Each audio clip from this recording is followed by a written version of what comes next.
حبايبي عاملين ايه؟ وحشتوني.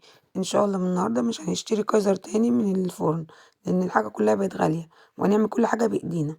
النهارده ان شاء الله نعمل الكايزر على ايدينا زي ما انتوا شايفين كده، وجماله كده وعامل ازاي وهش وجميل وطري. اهو شايفين الطروه بتاعته. نص كوبايه لبن، نص كوبايه ميه، معلقتين زيت، وبيضايه. هنحط معلقه سكر ومعلقه خميره، ندوب المقادير كلها كده في بعض لغايه ما السكر يدوب.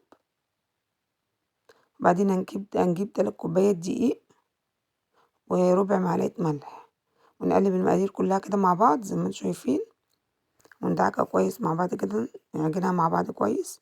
نجيب بولة نحط فيها زيت، وندهن برضو وش العجينة زيت، ونغطيها لمدة 10 دقايق تخمر.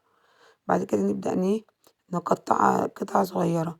أنا عملتها 6 قطع، كورتها كده. لو انت عايزة تعملي كمية أكبر هتعملي 12 قطعة بس حجم صغير.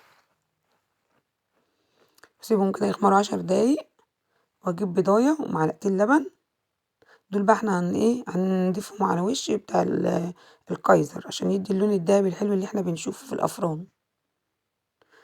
وروح دهنين كده البضاية مع معلقتين لبن على وش الكايزر، ندهن كويس كده. هنجيب سمسم بقى ان شاء الله نرشه كده على الوش، لو انت عايزة حبة البركة او سمسم، او عايزة ابيض تمام ما ترشيش حاجة. نكون مجهزين الفرن على درجة حرارة 250، ندخله هيطلع بالشكل اللي انتوا شايفينه ده. بسم الله ما شاء الله.